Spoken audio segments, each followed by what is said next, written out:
Halo pemirsa, apa kabar Anda dimanapun berada dari Sabang sampai Merauke, dari Miangas sampai Pulau Rote. Kami berharap Anda sekeluarga tetap dalam keadaan sehat, sejahtera, dan selalu berbahagia. Jumpa lagi tentunya dalam program yang mengajak Anda untuk berbincang, mengulik, dan mendiskusikan isu yang sedang aktual di masyarakat. Ini dia Merah Putih.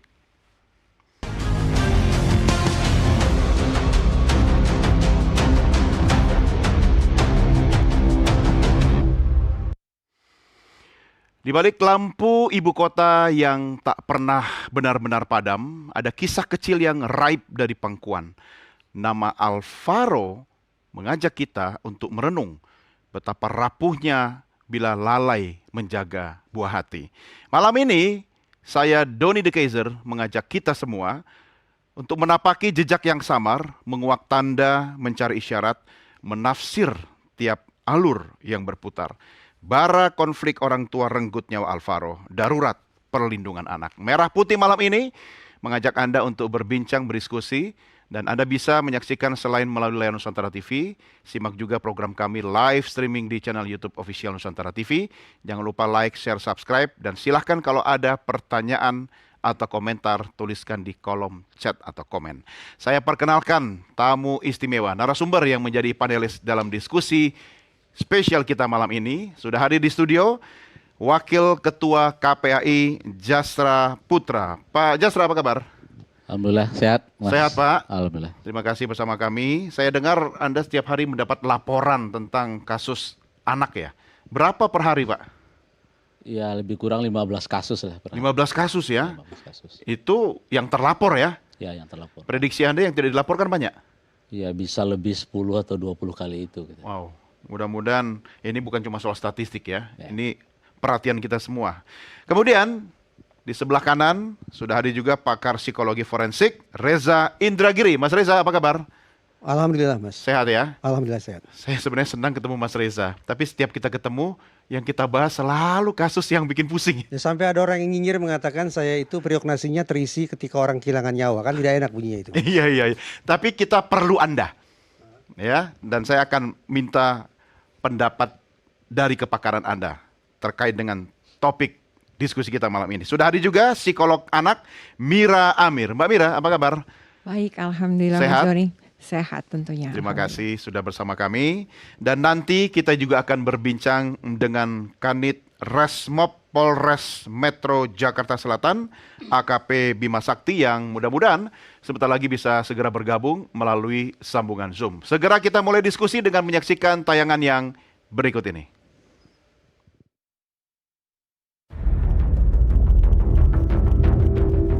Tangis haru ibunda almarhum Alvaro Kiano Nugroho pecah saat tiba di rumah duka di Jalan Masjid Al Muslihun, RT 01 RW 03 Bintaro Pesanggerahan, Jakarta Selatan.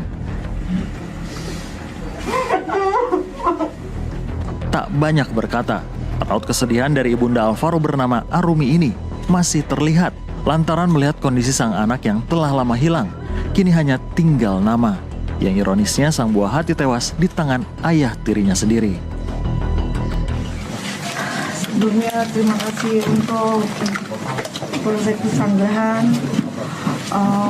Polres Jakarta Selatan, terutama Polri, terutama Bu Sela yang selalu follow up berita tentang hilangnya Alvaro. Enggak senang sekali. Sepanjang tahun 2025, kasus penculikan hingga hilangnya nyawa anak kembali marak terjadi di tanah air. Apakah konflik orang tua benar-benar berdampak hingga menyeret nyawa sang buah hati? Selengkapnya dalam Merah Putih. Saya juga sudah terhubung dengan AKP Bima Sakti. Selamat malam, Mas Bima. Ya, selamat malam. Ya, terima kasih sudah bersama kami. Kita akan mulai berbincang malam ini. Saya ke Pak Jasra dulu. Pak Jasra, itu kan tadi soal statistik, tetapi sesungguhnya hati kita harusnya miris melihat kasus-kasus yang dialami oleh anak kita. Komentar Anda soal ini? Iya, jadi dalam aduan kita di 10 bulan ini ya, kita menerima 1.100 aduan lebih kurang. Wow. 60%-nya adalah isu keluarga. Gitu. Keluarga bercerai, kemudian perebutan hak asuh, penelantaran anak. Gitu. Jadi data yang kasus yang muncul ini sebetulnya fenomena gunung es ya. Jadi 60%. Nah, maka kita lihat persoalan hulu ini persoalan serius gitu ya. Di mana kita berharap isu keluarga ini bisa ditangani secara baik, fungsi-fungsi keluarga bisa berjalan secara baik. Tapi apabila ini mengalami turbulensi, maka dampak yang paling terdekat adalah anak gitu. Jadi banyak kasus-kasus yang kita temukan, termasuk juga penculikan sebetulnya. Ya. Itu rata-rata adalah orang yang terdekat, orang yang dikenal oleh keluarga, dan pelakunya adalah kalau nggak ibu, ayah, bapak tiri, ibu tiri, atau keluarga besarnya. Gitu. Orang terdekatnya Orang malah. terdekat dan sangat sulit tidak dikenal oleh anak, kecuali kasus Makassar ya.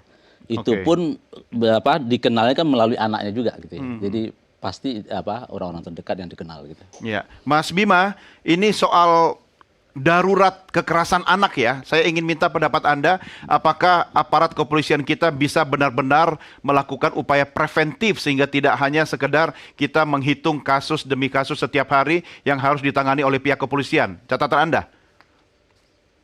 Ya, terima kasih untuk waktunya. Mohon izin untuk yang pertama, mungkin tindakan preventif yang dapat dilakukan untuk anak sendiri, yaitu yang paling utama adalah peran dari keluarga, baik dari bapak, ibu, saudara, dan juga keluarga dekat lainnya, yang dimana di situ kita harus tetap bisa saling mengingatkan satu sama lain agar peduli terhadap lingkungan sekitar kita. Dan juga di sini dari kepolisian kita juga ada melakukan tindakan preventif seperti edukasi, penyuluhan, dan lain sebagainya. Ya, belajar dari kasus Alvaro, apa yang bisa Anda sampaikan kepada masyarakat? Ya, baik. Berangkat dari kasus Ananda AKN di sini, kita harus waspada lagi, kita harus lebih awas terhadap anak-anak kita, yang dimana tadi sudah disampaikan di awal bahwa kejahatan atau peristiwa tersebut terjadi tidak hanya terjadi dari orang luar atau yang jauh daripada lingkungan kita, namun hal tersebut pun bisa terjadi dari lingkungan sekitar kita atau yang berada di dekat kita semuanya. Ini delik aduan ya Mas ya? Betul. Itu menurut Anda apakah membatasi ruang gerak polisi atau seperti apa? Di sini tidak ada yang membatasi ruang gerak dari kepolisian. Semua upaya kita lakukan, baik pemeriksaan atau kegiatan penyidikan lainnya, semuanya di sini kita laksanakan, baik dari internal korban maupun sampai di eksternal lingkungan sekitar daripada korban. Sampai hari ini apa perkembangan dari upaya penyelesaian kasus ini? Ya, dapat kami jelaskan bahwa sampai dengan hari ini, tepatnya tadi siang dilakukan pencarian kembali terhadap tempat di mana dibuangnya Ananda AKN, dan didapat ada beberapa barang bukti lain di TKP pembuangan tadi. Dapat kami jelaskan sedikit, seperti ada rahang bawah, setelah itu ada gigi, dan juga ada beberapa tulang yang diduga jari milik dari diduga korban Ananda AKN.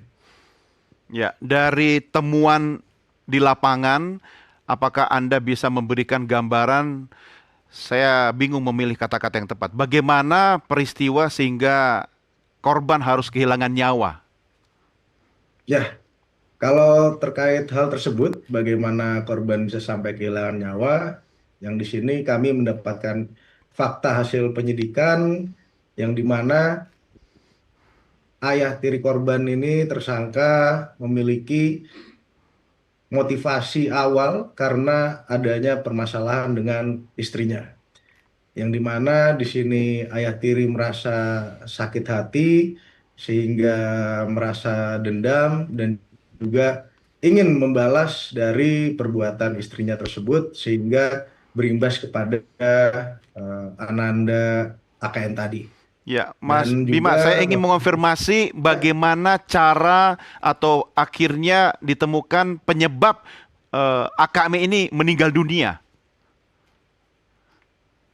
ya, dapat kami jelaskan dari hasil pemeriksaan tersangka. Di sini tersangka awal karena melihat Ananda AKN rewel yang dimana menangis terus tidak berhenti sehingga muncullah niatan itu untuk eh, eh, membekap mulut korban. Hmm. Masih tetap tidak berhenti di situ, dia mengambil handuk, tetap membekap lagi dan juga kami dapati keterangan bahwa sampai dicekik dan ditindih selama 2 menit sampai Ananda atau korban tidak bergerak dan tidak bernafas kembali. Jadi bisa dikonfirmasi dengan tangan kosong begitu ya dilakukan oleh pelaku ya. Betul. Dengan tambahan tadi alat bantu handuk begitu. Ya, handuk yang berada di dekatnya pada saat kejadian tersebut. Oke, tahan di sini dulu. Saya ke Mas Reza. Anda mendengarkan kata Mas Bima tadi, proses anak kecil ini kemudian sampai kehilangan nyawa hanya gara-gara dia rewel gitu kan. Apakah bisa seseorang kemudian membunuh, menghilangkan nyawa orang lain karena mendengarkan tangisan anak yang rewel dengan trigger kecemburuan? Sangat masuk akal. Tadi data yang disampaikan oleh Mas Jasra, poin nomor 2 apa? Tentang perebutan kuasa asuh. Sadarkah kita dalam kasus perebutan kuasa asuh itu bisa berlanjut menjadi penculikan anak kandung? Ya. Berarti yang melakukan penculikan siapa? Orang tua Orang tua kandungnya. kandung sendiri atau child abduction. Latar belakangnya apa? Sama. Ini bukan masalah instrumental, bukan masalah bagaimana seseorang melakukan kejahatan untuk mendapatkan manfaat tertentu. Popularitas kah, manfaat finansial kah, menutupi kejahatan lain kah? Bukan. Tapi kita bicara motif emosional. Bagaimana seseorang melakukan kejahatan sebagai ekspresi untuk meluapkan perasaan-perasaan negatif yang dia punya. Kecemburuan, dendam, sakit hati, apalagi terganggu oleh suara rewel anak-anak, tidak terlalu kemungkinan menjadi faktor-faktor yang menyebabkan sampai kemudian seseorang melakukan tindakan sedemikian keji. Akumulasi kah? Walaupun, kata akumulasi menarik, walaupun harus kita pahami, saya berkeyakinan betul bahwa dalam psikologi tidak ada faktor tunggal. Ada faktor majemuk. Sehingga kita harus tata satu persatu hingga rapi, sehingga kita ketahui mana yang sesungguhnya merupakan faktor dalam, faktor menengah, dan faktor pemicu. Oke, dari sudut anak sendiri, gimana Mbak Anda melihatnya? Karena bawah 5 tahun itu yang namanya nangis, rewel, biasa begitu kan?